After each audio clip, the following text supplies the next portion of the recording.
our church gathering today. Okay, there's so much more to say on that, but there's also more to get to in our message. So without further ado, I say happy anniversary to everybody who has been part of the Church of since the very beginning, or maybe today is your beginning.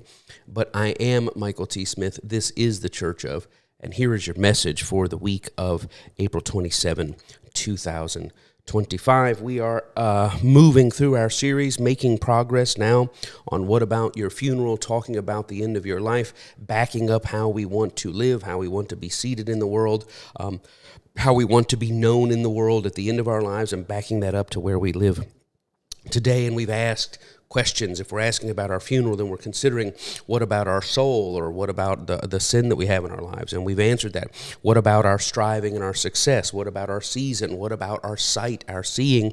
And we've been camping out here with what about our supernatural story? What about our supernatural story? And the supernatural story is the narrative that we have.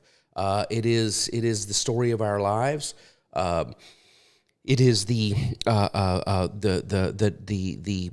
contextualization, the internal and external storytelling we have. It's the story that is living within us. It is the story that we are writing upon the world, and we've been considering that from the internal side. How do we see ourselves? What are we telling ourselves, about our place in the world? And also allowing the consideration for how that spills over to the narrative that is being put out into the world in our interactions with people and in the deposit of the world itself. We started with the idea you are not cursed. You got to get that part of your story right.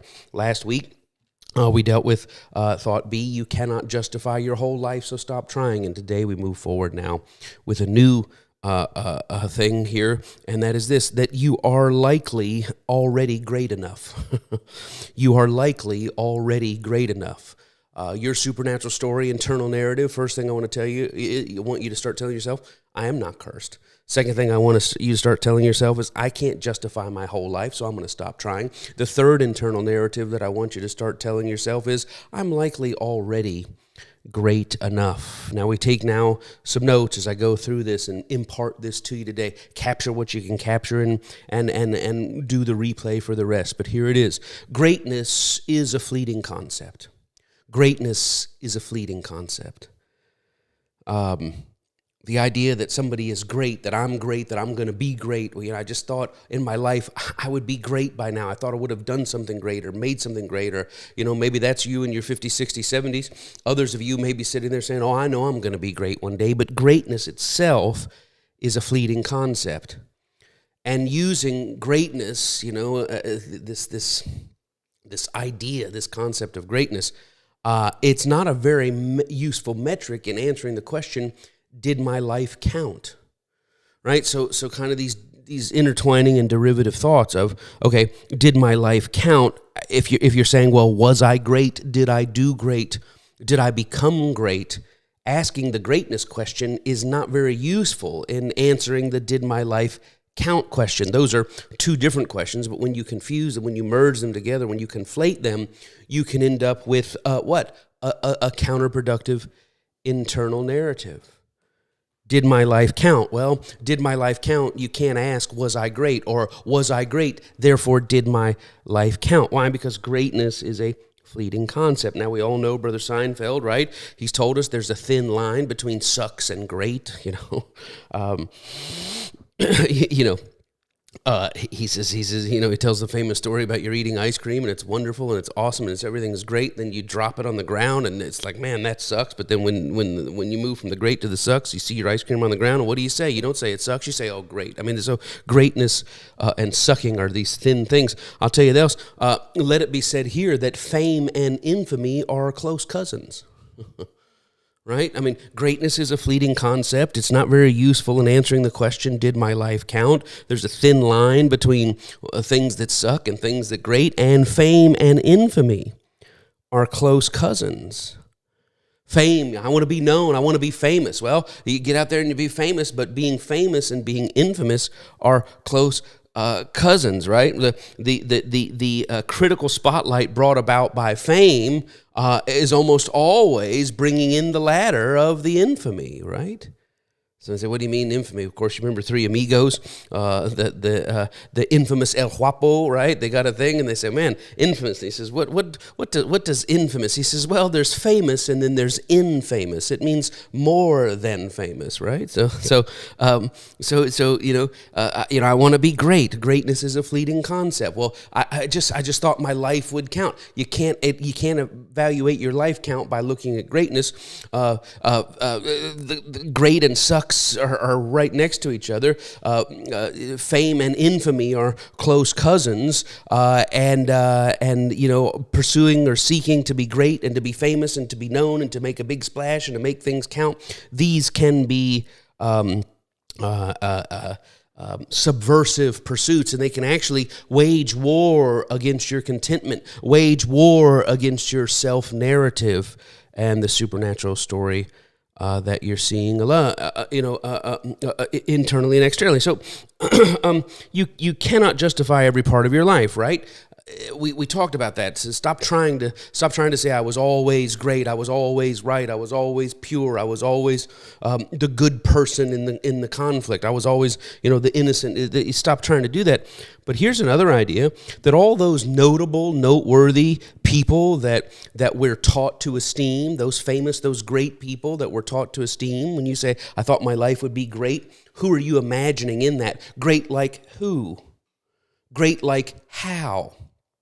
Well, I thought I would be great. I have a desire to be great. I'm going to be great one day. Great like who? Great like how? Great like when you close your eyes and think of great like fill in that blank. Well, all those people, those notable, noteworthy people that we're inclined and taught to esteem, here's the truth. The longer time goes by, the likelier it is for those widely known good persons to become condemned as wretches, right? And the more time goes by, those widely known notorious scoundrels, they're likely to be canonized as saints, right? So this is the fleeting nature of it. Saying, well, Pastor Mike, I want to be great. Maybe you're here today and say, I just know one day my life is going to be great. I'm going to do something great. I'm going to be great. Great is great. Great is also close to suck, right? Fame is close to infamy. It's not a very useful way to say, did my life count?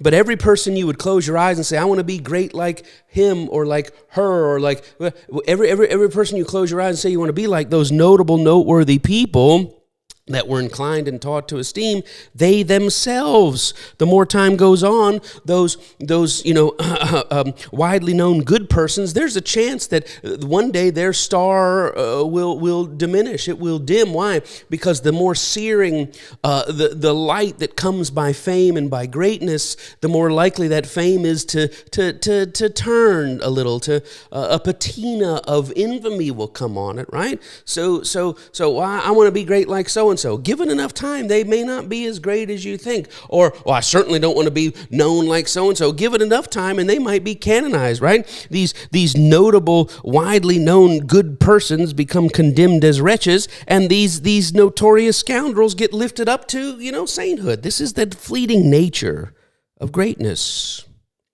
I hope you're catching what I'm putting down today, or picking up what I'm putting down today. Now, all of this, of course, greatness and infamy and canonized scoundrels and demonized wretches, this depends on one's politics, of course, right? I mean, why this very day here in my country? I'm in America. I know I'm speaking to others, but depending on who you ask in America today, I mean, you go out, a man on the street, woman on the street, you ask, tell me who Adolf Hitler is, right? Depending on your politics, of course, depending on, just who you catch on the street. Hitler is either the most monstrous human that has ever lived. I mean, if we can even call him human.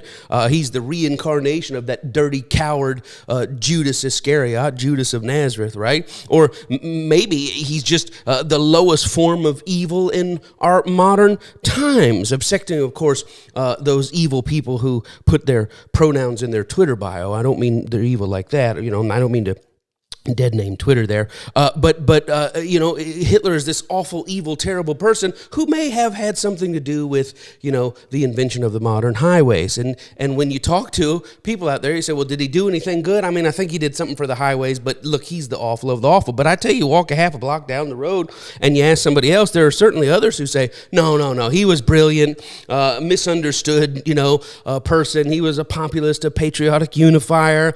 He championed national pride and innovation and engineering, and who may, depending on what part of the deep state has brainwashed you, he might have been tangled up in that whole thing with the Jews and the wars and whatnot. But it's really up to it's up to interpretation. Just depends on. I mean, is he famous or is he infamous? Is he a good person that history is demonized, or is he a devil that history is canonized? It just depends on who you're asking. And I'm not here to offend, no matter which group you're in. But surely there are some listening today that are saying Hitler was a genius, and it's okay if you can't satisfy your lover. I mean, I understand there are people out there that believe that, and the answer is not according to your lover. She does care.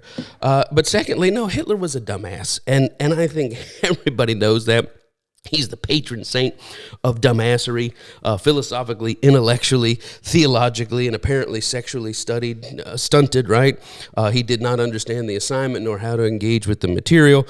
Hitler appealed to people who don't think too deeply about things, right? Fatherless, lost boys looking for some place to belong, needing an identity to conceal their insecurity or a mask for their sadism, right? This is the truth of who Hitler is, propped up by people in leadership who thought only of themselves and saw him as an easy mark for manipulation for their agenda, filled his head with ignorant flattery for the sake of their own ambition. He wasn't smart.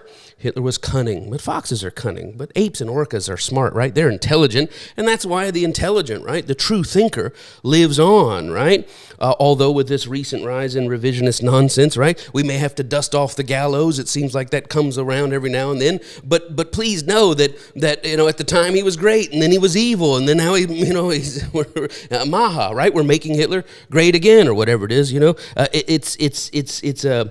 It's a slippery slope to say, I want to go down in history as a great this and a great that and a great this and a great that, given enough time. The people that we said were terrible, awful, heretics, and my gosh, they were troublemakers, they end up becoming canonized, right? And the people that we thought, they were so great and brilliant and conquerors, they end up being demonized. This is the nature of the fleeting, slippery slope, puff of smoke and wisp of vapor of greatness.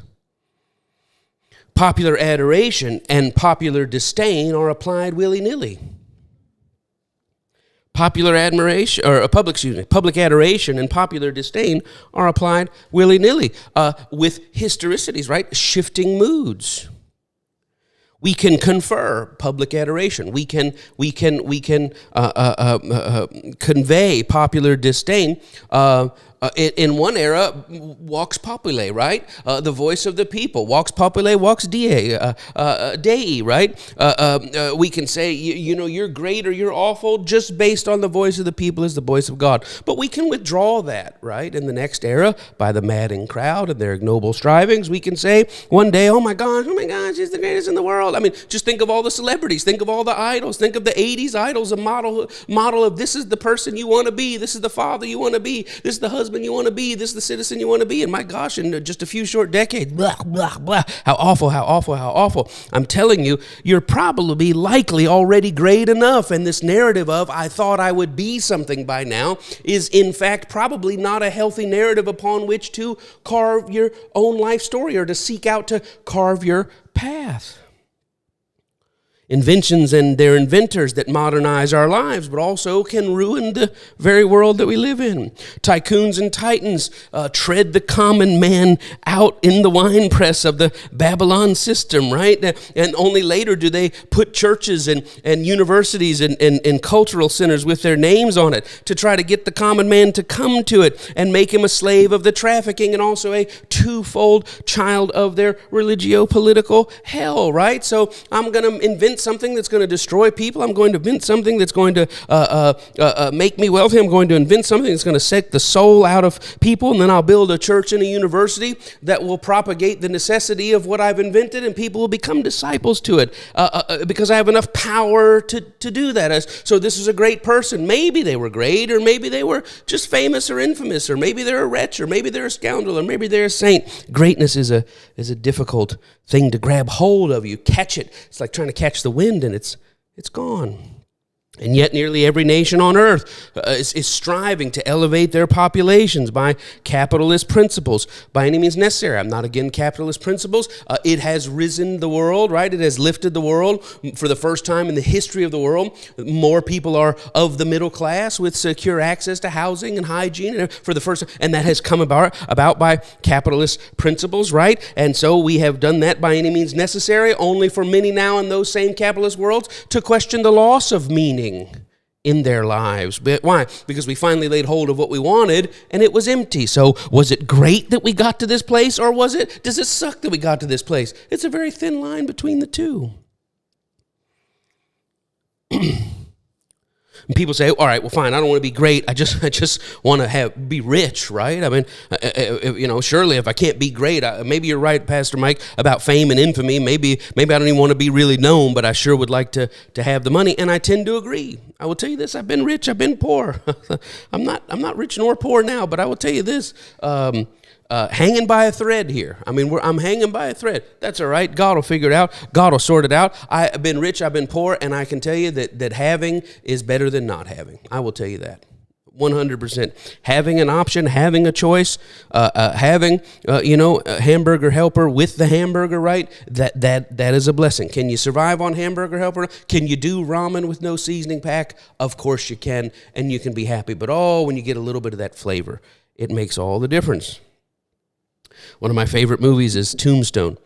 And in Tombstone, they try to recruit Wyatt Earp, Kurt Russell, into becoming law enforcement. He says, nope, I'm retired. I'm here to make my fortune. And the town leader, he says, Mr. Earp, I never met a rich man that didn't wind up with a guilty conscience. And Wyatt Earp says, well, I already got a guilty conscience. Might as well have the money too, right? There's no problem. I mean, I'm not against money. Money is a blessing. Money is a blessing to help us be a blessing. Connie and I are constantly a blessing, even out of our lack. We're always seeking some way to eke out something to bring good into to use whatever materials, whatever we can multiply, whatever we can share. Man, if we got a BOGO, we'll turn one BOGO into two one-goes, and somebody else will get blessed. I mean, that's how we live. But also, as my spiritual grandfather was wont to say, money alone is not the secret to a fulfilled life.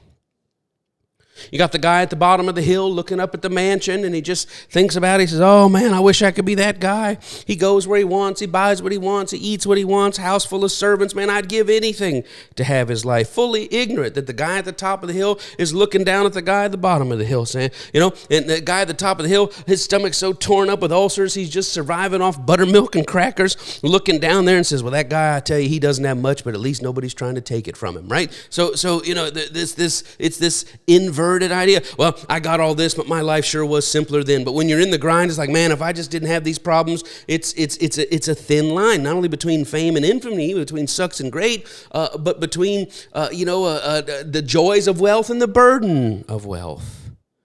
I mean, isn't this what we know to be true? The world's richest man posts on social media that he goes to bed every night with a gun on his nightstand table. I think that's a horrible way to live. I love, and I'm saying the reportedly richest man. I mean, there's a lot of people, there's a lot of people, a lot of money that just don't have it on paper, right? It's diversified. But post a picture of going to bed every night with a firearm on his nightstand. I think how much torment. I just can't even imagine what it would be like to be that man. It'd be so hard to be that man. And I love the world's richest man, and I think he's great, and I think he's funny, and I think he's a good person. I think he's just like anybody else that can get mixed up, but I think his heart is in the right place. But I think about it, the world's richest man, a picture of a gun. I'm going to bed now, and you see the firearm right there. Strategically posted the picture so you could see the gun, right? So everybody knew that the gun was there. And I think, my God, this guy's got gates and doors and buzzers and alarms and ballistic walls. He's got police outside, Secret Service level protection inside, better protection, executive protection, all former trained operatives and Green Berets and recons and special forces and Mossad, the best of the best, better than heads of state have that security, and going to bed with a gun by the bedside, which means one thought is, maybe it might not be worth waking up tomorrow, which is a horrible thought for the world's richest man. Second thought is, well, all these guns and security and all these special forces and all these, they might fail and I might be the last one and they might get me. The guns of Brixton might get me when they come in, but I'm going to take out one or two of them, which is also a terrible thought. But maybe the most demonic and horrible thought of that is that the risk is not out there. It's right here among those who are supposed to protect me. What a tormenting way to live life. Money does not guarantee peace. Money does not buy security of mind, security of soul. And besides all this, being famous or being rich, being great, I'm going to be great, I'm going to do something great, I'm going to make my mark, I'm going to make myself, but besides all of those complexities, right, is how the simple fact of being famous or the simple fact of being rich can engineer all sorts of weirdness in the people around us. It's human reality, it's universal. I'm going to say this, not that anybody's listening, but all the lottery winnings, everybody should be able to be an anonymous lottery winner. Well, they got states where you have to say and blah, blah, blah. Why? Why put that riches on somebody and then amplify the complexity of life? It's going to be hard enough to be rich. It's going to be hard enough. I mean, you got to go to bed with a nightstand, but if the woman you're going to bed with has a gun on her nightstand, are you trying to protect from the people out there, the people inside, the gardener, the butler, the baker, the candlestick maker, or are you trying to make sure that you're protecting yourself from the person on the other side of the bed? There's a lot of torment there. All lottery winners should be allowed to be anonymous. And every state, if you're listening to me, change your policy. So, in California, we got to come out and say, Fred just won $2 billion. Like, that's fair to anybody. But if you want to get creative, say, look, Fred, you can stay anonymous, but it's going to cost you an extra 5% to the education program. Fred will pay the extra 5% of that billion to stay anonymous. But families get broken up. I see it all the time over who inherited what. Who inherited grandma's dishes? Who gets grandma's dolls? The dish is always used at the family gatherings. They're offending, the person offended that they didn't get the dishes at the family gatherings hadn't been to a family gathering in 15 years. But when the heat starts, nobody got sweethearts, right? It's how it goes. And the truth is, you don't even have to get rich and famous for people to get weird. Just lose weight. I just read a story of this lady. She says, well, I lost weight and lost all my friends. And I thought, wow, what an amazing thing. Now, I think, well, okay, did they reject you because they didn't like you when you walked around with your head held up high? Listen, I know as an overweight person, I've been overweight, I've been rich and I've been poor, and I've been fat and I've been skinny. I'm going to tell you what, skinny is better. The whole world treats you different when you're thin, I guarantee you that. Everybody's happy to see you. I'm just the creepy fat guy talking to a little kid. Hey, how you doing? It's like, oh my God, get away from this guy. I'm just the awkward person here. But man, when I was 170 pounds, I say, hey, how you doing, buddy? And high five. And it's a totally different world. And if you don't know that, ask any overweight person. They will tell you. Now, you might ask a person who's been overweight all their life. They've never been skinny. They don't know it's two different worlds. Like Eddie Murphy in Saturday Night Live with the getting the bank loan, right? He went undercover as a white man and went in and asked for $50,000. And the banker was like, here, take 75. And he goes, yeah, but you just rejected the black guy. Silly fat man. He doesn't know skinny people have a secret code. That's how it is. Maybe this girl, she said, I lost all my friends. Maybe they couldn't handle when she had her head up high and her shoulders back and she wasn't always trying to hide in plain sight. Or maybe when she got skinny, a whole new world, a whole new group of invitations, invite her. And we invited you when you were big, but now all of a sudden other people are inviting you when you're small. The world shifts. People get weird. You don't even have to be rich or famous. You just got to, go down a couple of dress sizes. But everyone knows that an elevation in wealth, an elevation in profile or platform, or even muscle mass, right, that demands an au revoir, right? Au revoir, pee-wee, right? You got to say goodbye. What's the song say? To the ordinary-ish people. You got to say goodbye. The song says, when you're nobody, nobody minds. I quote today from Adam, Jamie, and Ricky. What are their names? What is AJR? You don't know their names? It's somebody something something. Anyway, I apologize. I've seen the band in concert. They're fabulous. But your happy friends, they call you depressing. People are happy, and you're depressing. You're because you wonder why we're alive. I love these lyrics. Your happy friends call you depressing because you wonder why you're alive. Your downer friends think you're too happy because you actually choose to celebrate sometimes. That's true. Your hippie friends call you a sellout. Why? Well, because you buckled down and got a job. But you get high, but you're not a hippie, right? But all your work friends think, my God, he's a hippie. He gets high. So you just got to think. Your pretty friends, they call you ugly. Your ugly friends, they call you vain. No, you're not stupid. You're just special. At least that's what all your smart friends say. I guess the last time you had any fun was way back when you weren't anyone. So goodbye, ordinary-ish people, right? We had fun. We had quite the run, didn't we, though? But you got to be somebody sometime. I don't want to pack up and leave, though, but here's the truth. When you're nobody, nobody minds, and that's an amazing thing. So when you step into a little money or you step into a little profile, or maybe you start to get invited to preach when you're not, not on the preaching docket, and then you're on the preaching docket. I'll never forget my pastor came to me and said, now look, you're preaching a lot more here. People are not going to be happy. I said, why would nobody be happy? He says, well, you're young, and maybe they think you should be doing their job, and that should be their job. And I was just ignorant. I was just stupid. I didn't know any better. I was excited that God was finally using me, totally ignorant of the weirdness that comes. You lose a little weight, you gain a little muscle, you get a little change in your pocket. Maybe you're in a circle that you weren't in before, and you think it's great. And nobody minded when you were nobody, right? So I'm going to be great one day. You might need to think about how much greatness will shuffle your life and reshuffle your relationships. Are you listening to me? I don't even know if anybody's still on. Somebody said, what's wrong with you? I don't know. I got a cough. Not a cold. I got So maybe we move away from greatness to goodness. Okay, if I can't be great, and because that's going to be trouble, and I can't be rich, then that's going to be trouble. I don't want that. Maybe I just want to be a good person. Now we're moving somewhere. I think it was RFK Jr. Who said to Mike Tyson, I think it was Mike Tyson said, I want to be a great man. And RFK Jr., or maybe it was JFK Jr. said, I've met a lot of great men. He said, I've never met very many good men. And I like the idea of being a good man. God, I would want to be a good man. Olivia came home one day after class from children's ministry, and they were teaching on generational wealth in our church and children's ministry, and how a good man leaves an inheritance to his children's children. And we didn't know what the lesson was, so we were sitting at Sunday church dinner. Thank you for that. I don't know what's going on. Thank you. We were sitting at church dinner at the house Sunday, and Olivia pops up. She's like 5 years old. She goes, Dad, are you a good man? Are you a great man, or whatever it was? And I said, well, I don't know, Olivia. I try to be. and Connie piped up, and she said, Olivia, let me tell you something. Your father is a good man. Like, of all the people that ever walked the earth, there's only been one that's ever been a greater, gooder, more kind, more decent man than your father. And Olivia goes, you mean Dr. Creflo Dollar? It's just such a great thing. It was just what her, we esteemed him, so she esteemed him.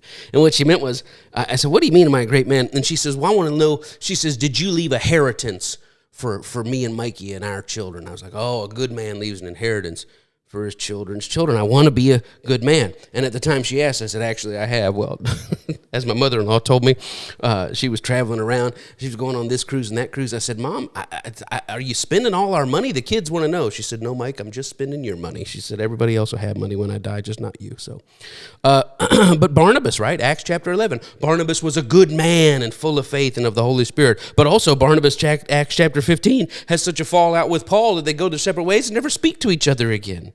Jesus, John 7:12, he's a good man, but somebody else says, nah, he deceives the people. Who even defines what that is? The slander effect on our goodness, right? I want to be great. I want to be famous. I want to be rich. I want to be good. The slander effect on our goodness is compounded when the people doing the slanderizing are insiders or former insiders, right? Somebody says, well, I know Barnabas is a toxic narcissist. I worked with him. Paul says, oh, I know Barnabas is a selfish manipulator. I mean, I traveled with him. I was there when we had this, and I was in the room when this was happening. You can't tell me I don't know who Barnabas Barnabas is. I know. You can't tell me I don't know how. I mean, Paul, he's preaching, but you just travel with him and live with him. Look, I know his public reputation, but I know him behind. Everybody thinks he's good. I really know him. And what can you say? He said, I wasn't in the room. So Barnabas was in the room. He says Paul's a Class A manipulator. Paul was in the room, says Barnabas is a hanger-on opportunist. Well, I mean, I only know the public, but I guess I'll believe you because you were there. So here it is. Greatness thin, fame thin, infamy thin, wealth hard to define, and now goodness. It's very difficult to hold on to. The insiders, the slanderers, set the stage. They imply, they infer. Well, I'm not saying, and I don't want to say, and I've said too much, and I don't want to make it look like, and please understand, I'm just come all this to how they can take a person who aims to be good, who tries to bring good, however they can take it and just cleverly just nudge it this way, nudge it that way. I don't want to be negative here. And what do? They set it up. They didn't say it. They didn't say it. They didn't say it. They just said, they just knocked on the thing. I didn't say the rest, right? But you know what comes next. Like the hacking hatchet job reporters, right? The midnight text messages. What do they say? We've talked to 100 of your closest friends. We've interviewed for the last 6 months, and we've got cleverly curated bits and pieces of each person's comments in such a way that will drag the worst bashers of you to the top, while we ignore anybody who said, well, that wasn't my experience. We don't have room. We only have 12,000 words. We can't put what everybody said in the article. The peacemakers will move them to the bottom, and then we're going to ask you for comments at midnight before we go live at 5 a.m. Greenwich Mean, right? To destroy you globally. And you're just sitting there saying, what happened here? You had 6 months and 100 people, and you've talked to these people, and you're calling me 5 hours before it go live? And what happens? They take a person, right, who is reputed for goodness, and in just minutes, they do the takedown in boldface. But now when there's something wrong, they do the take back in the footnotes. And what's left of the goodness? Presumptions of guilt, promises of evidence. They make their way around the world at warp speed, but the proofing pudding, well, that's slow to the table. And it arrives too late, too little, if never. Surely there's a video of our President Trump, using the N-word. I mean, we were promised that in 2016, right? Where's the video? I got the video. I'm going to go with the video. Just give me time. I've seen the video. I'm going to go live. And yet others have seen, so-and-so saw it, and so-and-so saw it. And surely they're going to show it someday soon, right? It's out there. I mean, it's out there, right? It's out there. Everybody knows that it's out there. It's never been seen. Well, I just know that it's out there. Well, Pastor Mike, what do you think? Do you think the president ever said the N-word? Well, I ask you, are there many white 80-year-olds in this country who haven't said it? Probably not too many. And if he did say it on the show or in the yard or at the office, right? Apparently there was not too many people around when he said it 20, 30 years ago that bothered about it too much to say anything about it or try to change anything. Why? Because the truth is, anyone there who had the power to say something was likely completely unfazed when he said it. Like, why? I'm sorry, is there a problem with that? They might not have known there was a problem if the president said it, and I don't know if he said it or not. I just know that the promise of evidence and the presumption of guilt has gone around the world. But if there's been evidence that it's been done, it's slow getting to the table. And maybe people heard it and had a problem with it, but they live in a world where people say that all the time. What am I going to do? Raise a big stink over something that's completely normal? And I'm telling you, even if the tape had come out, there's probably, most of the likely voters would not have cared. How could they? How could they reject the president for saying something like that? They'd be rejecting their own friends and family. They'd be rejecting their own reflection in the mirror. Well, what about black folks? I don't know how black folks could vote for him when they know he said the N-word. I don't know how you do that. Well, listen to me. And I never speak for black folks. I can barely speak for myself. But I will tell you this. If black people were to suddenly withdraw from society because the white person they have to listen to might have somehow somewhere said the N-word somewhere in private, they'd be without teachers, without preachers, without police, without wait staff. I mean, there's only so far they can go to try to find somebody that's never said it. So this idea, I'm going to show it, it's going to destroy everything. I'm not sure that there's anything that can destroy anybody anymore, right? Because the idea of goodness and fame and infamy and greatness, they're all so blurred right now that when you're in your internal narrative, I just want to do something greater. I just thought I would have done something greater. I hoped I'd made a greater impact by that. That might not be something worth pursuing. As a matter of fact, you're probably likely already great enough. Moving on. The problem is that greatness is in the eye of the beholder, or at very least in the bias and selective glancer from afar. I think of Malcolm Muggeridge, right? The famous quote that it's not truth that has died. It's not God that has died. It's truth. That lies are stuck in the microphone like a fishbone in the throat. To understand what's truly good and what's truly bad, you'd have to be able to deal in things truly. And finding anything that's dealt with truly now is hard to come by. And in a very meta sense, the fact that I'm quoting Muggeridge about truth and esteeming that as something worthy of saying, amidst all the scandal that's come out, this once well thought of man, now there's all these fine prints that maybe he was not as good as he thought he was. And maybe what? That over time, this revered, notable, noteworthy person is now being discovered as a wretch. I mean, I don't know. Give it time. It might flip back around. Maybe the preacher, right? We started this series in Ecclesiastes 7. In Ecclesiastes 7, it says, verse 16, be not righteous overmuch, neither make thyself overwise. Why should you destroy thyself? Be not overmuch wicked, neither be thou foolish. Why should you die before your time? Try to make yourself too good, try to make yourself too evil. What you might have to do is start to make peace with living up to this I'm a good person, I'm a famous person, I'm a great person narrative might be a perverse torment all in itself, and you might need to concentrate your energies on other things. Right? Proverbs 30, verses 8 and 9.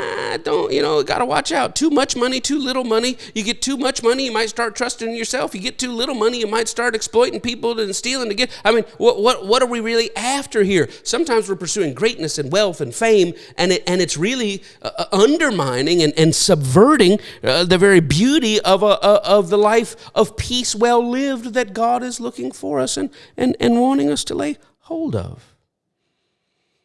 I think Ecclesiastes 7:1.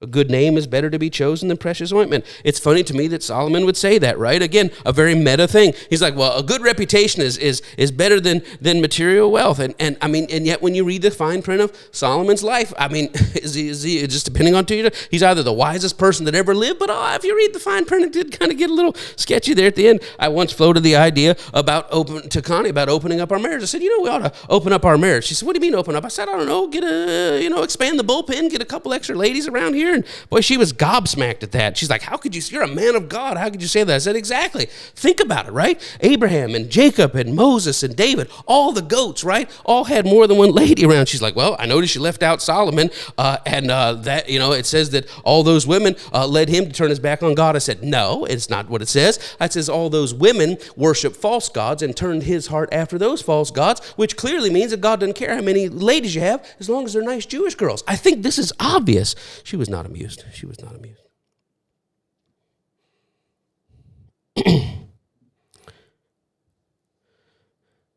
The goal of being good. What does it mean?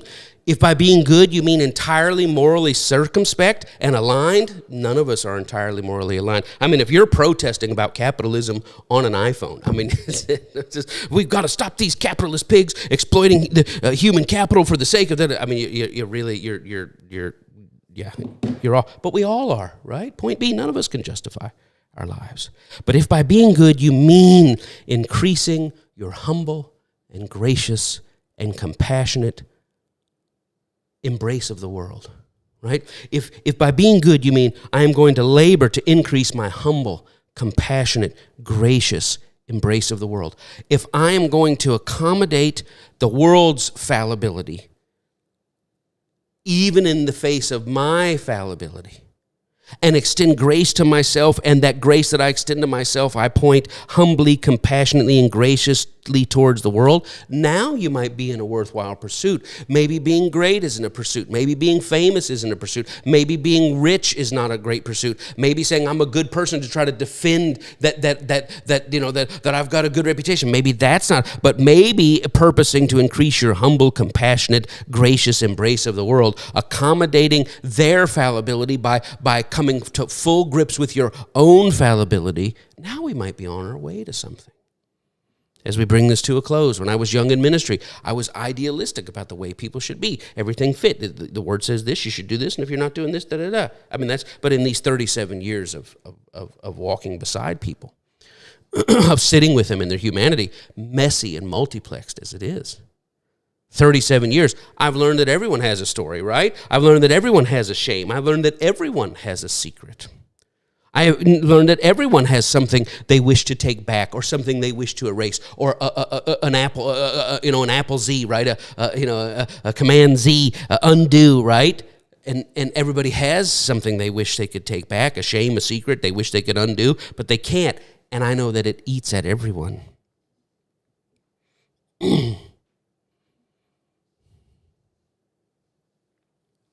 I know that as I sit with people, it's not who they are now. And I know because I've sat with people that it really wasn't who they were then. And it's not who they want to be in the future. And I know they grieve because the books are closed on that, but they find peace because the books are yet open to write their life story. A life story what? Can I say I'm a good person? I don't know if I can, but can I increase my humble, compassionate, gracious embrace of the world?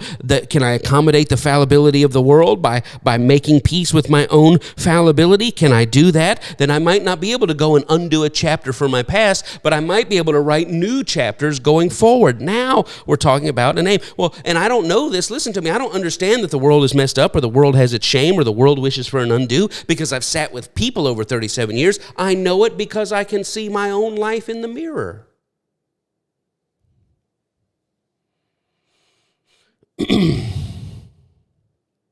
Greatness can be a torment.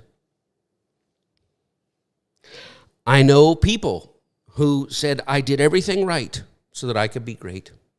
I gave up this so I could go to school. I gave up that so I could work hard. I gave up this, and here I am in my 50s, my 60s, and 70s, and I just thought it would be more than this. I know people who said, one of our dear members said, I did not have children. I did not have children because I always thought I was going to be great. And in my 20s, I knew I was going to be great. And I said, I can't have children because I can't attend to the greatness of what I know I'm going to do in this world and do that at the cost of these little human beings that need me. So I'm just not going to have children. And now as he enters the autumn of life, he's saying, I don't understand. I sacrificed all of this for greatness, and the greatness never came. And I get that. I wanted to be great too. I wanted to be a great preacher. I wanted to be a great apostle and change lives all over the world. And I thought, well, the only way to do that is to be like Paul, be like Jesus. You can't be married, you can't have a family, because the Bible says if you have a wife and children, you can't care for the things of God fully. And God, I'm going to be that one person that's willing to pay the price, that if I'm going to be really used greatly, if I'm going to really be that vessel unto honor, meet for your use, I don't want to be an everyday plastic fork. I want to be special occasion dinnerware that you use for the special assignments. God, I'll do that. And man, the day I decided to forfeit my greatness by choosing to marry this woman, I felt so much shame. What, Mike, you could have been this, you should have been this, you would have been this. If only you had not traded your potential for greatness to be an ordinary person. Well, I'm saying to you, maybe greatness and ordinariness are go hand in hand. Truly, youth is wasted on the young. So many of us labored when the sun was rising in a way that was unwise, and we wish we labored differently. And as the sun is passing overhead, has now passed its apex in the sky, right? And we're saying, man, did I labor wrong? Did I sacrifice wrong? Did I not sacrifice enough? The shame of, I thought it would be better. I thought I would be better. I thought I would be farther along. I thought I would be greater than I am. And then we cling to stories about the late bloomers. So-and-so didn't start writing till they were 60. So-and-so. Why do we cling to that? Because we're trying to hope that there's something left for us that can still lead to our greatness. But we cling to those stories because of their rarity. The majority of people are stuck in this Maestro Salieri loop, right? The patron saints of mediocrity. You know the great motivational speaker Matt Foley, right? He says, I know you think you're going to go out in the world and grab it by the tail and bring it down and put it in your pocket. He said, but I think when you go out there, you're going to find that you don't amount to jack squat. I mean, that's how a lot of people feel. Or there's the opposite side of people who had the success and now have come out on the other side, and they no longer consider what they succeeded in as true success. I sometimes think about my own life and how I spent so many great years laboring to build a foundation for a religious worldview that I no longer ascribe to. I can't undo those years. I can't recover those years. I can only, in redemptive defiance, make every page of my book that's yet to be written a celebration of living, a celebration of simply being, striving to know and be my truest self. And that might be as great as I ever get. Because surely, if great is the enemy of the good, then sometimes greatness can be the enemy of a simple goodness, humility, embracing the fallibility of life.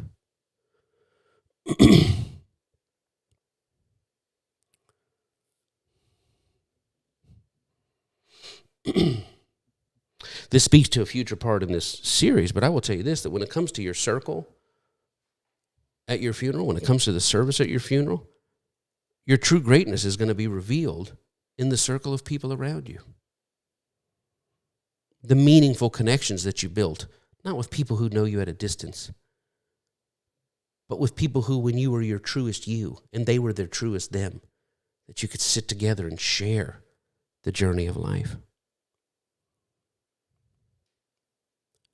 Are there anything more valuable, more weighty than meaningful connections with friends and family? I don't think so.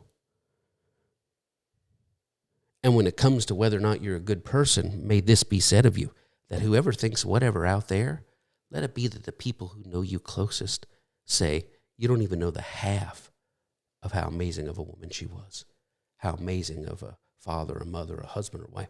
You don't even know the half. Now, that's riches, right? Not what the world says, what history says, but the people who were right there, the people who were up close, the people that knew you not through the filter of public perception, but the people that knew you soul to soul, that they would say, oh man, I don't know what the world thought. I don't know what the world said. I don't know what history was said, but you want to talk about great? You want to talk about good? They were a person that, with humble, compassionate graciousness, embraced the fallibility of the world and their own fallibility, and sat and sought to bring that humble, compassionate graciousness into the world. And I was a target of that humble, compassionate, embracing fallibility, graciousness. And I will tell you this, I don't know what anybody else says about the woman. I don't know what anybody else says about the man, but I've been on the journey with them, and you don't know the half of how great they were. If you want to be great, say, I want to be great. Be kind to children.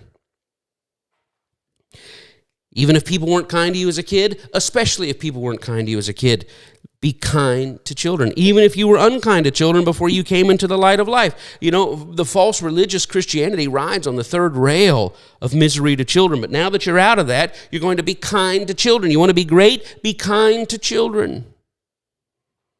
You want to be great? Be compassionate on the vulnerable and the hurting.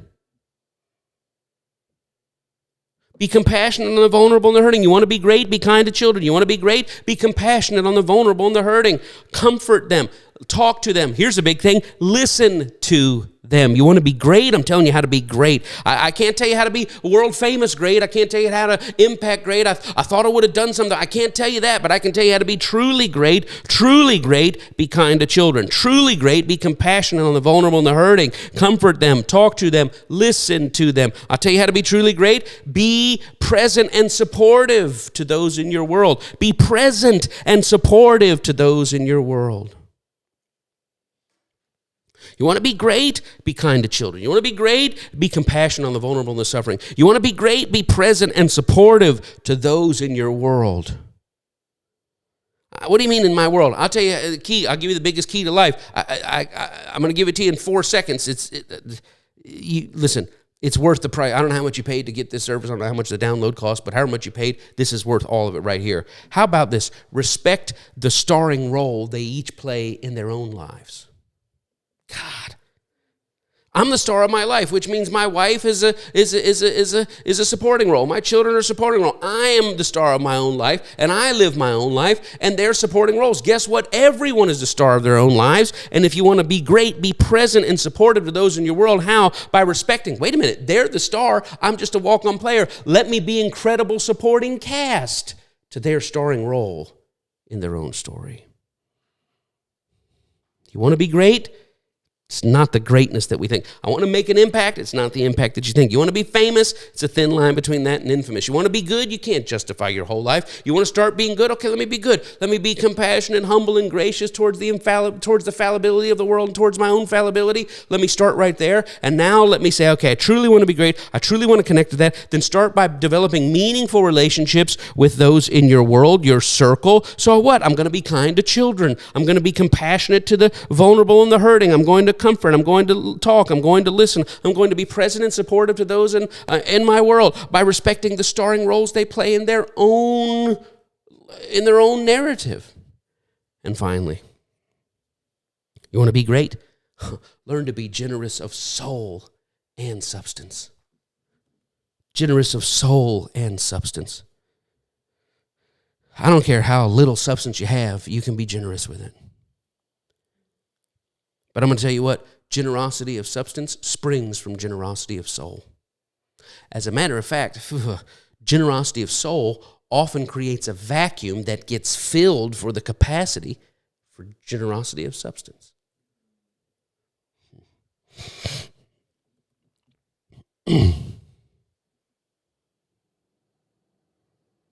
Be generous of soul, generous of substance. So I don't have much substance. Well, you can always be generous with even a little substance. I mean, even if it's a cake and a corn a meal, you can split the cake in half. There's always something in our lives to share. But the generosity of substance, even if it's a little substance, springs from generosity of soul. And the generosity of soul actually creates a vacuum that pulls down the capacity for generosity of substance. Here's what I know. My 51 years on the earth, here's what I know. Very few people have the material resources for radical generosity. Very few people have the material resources for radical generosity. Speaking of President Trump, and he said the N-word or whatever he did or he didn't, whatever, there's lots of rumors. I remember back in my early days of Christianity, don't even know if it was true. We used to repeat stories about how radical he was. We used to tell a story about a lady driving to work, and a guy driving to work, and he was going to be late, but he saw a limousine pulled over. He pulled over to help the limousine. He got the limousine back going. The guy rolled down the window, said, "Give me your phone number." It was Donald Trump. He gave the phone number. The man came home. His house was paid off. We used to have all sorts of rumors and fantastic tales about the man. Then we got opposite rumors and opposite fantastic tales about the man. I don't care what you think about the man. The point is not what you think about the president. The point is how fickle the narrative is and how you can go from hero to zero or zero to hero. Fame, greatness, wealth, these all have their place, but they are not the story that we should be trying to write. We should be trying to write a story of empathetic, humble, compassionate, embracing of a fallible world out of our own fallibility. We should be kind to children. We should be compassionate on the vulnerable and the hurting. We should be present and supportive to those in our world. And we should be generous of soul and substance. Of soul and substance. I want to give of myself. I want to live a life that pours out. I want my life to be the pouring out of my life. And even if the narrative isn't that of greatness or fame or goodness, I want the partakers of it to say, I tasted from a person who was in process. And no, I know Pastor Mike, nor you, nor anyone can justify all of themselves, but I I was part of the journey of the man in process, of the continual humbling, compassionate graciousness, the continual reckoning with the human incapacity to justify our whole lives, and the targeted, focused purpose of kindness, compassion, presence, and support, and generosity of soul and substance. This is where I was at.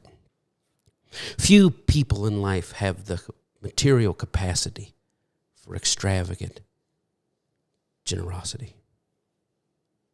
Few people in life have the generosity of soul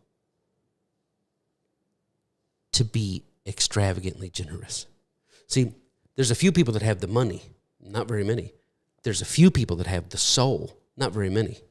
But there's so few people that have a soul for radical generosity and the resources for radical generosity.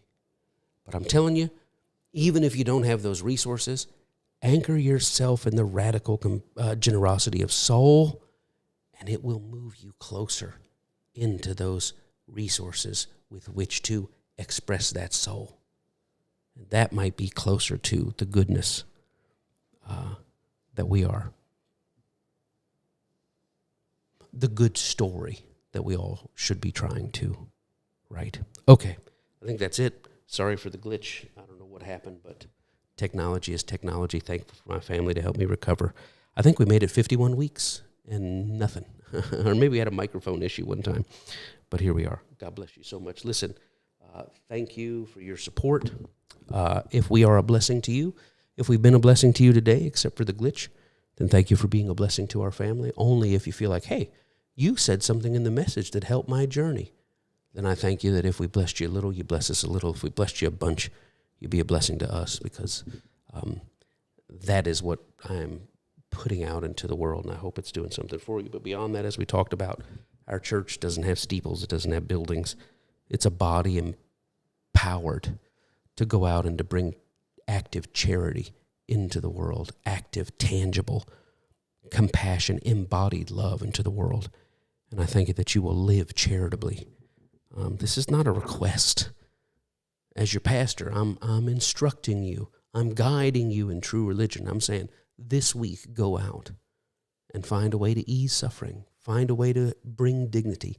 Find a way to show kindness. Find a way to bring a little bit of the next world into this world. And you do that as your large, generous soul guides you into the place of generosity of substance. And I thank you for it. We thank God for you. Peace, health, protection, preservation, soundness, abundance, aboveness, prosperity, favor, the life of God on you and yours. The joy of the Lord is your strength. And I pray somehow something in this today centered you and seated you. You're probably already great enough, but your true greatness is going to be in the lowering, in the calming, in the sitting, in the complexity of being human and living generously out of that messy complexity. And I pray that's the echo that carries you all this day and all this week. This is the blessing I pray over you. You are loved and you are blessed. In Jesus' name, amen. Thank you for your kindness and patience. Connie and I love you. The Church of TCO, happy 1-year anniversary. We'll see you next week, this time with less drama. God bless.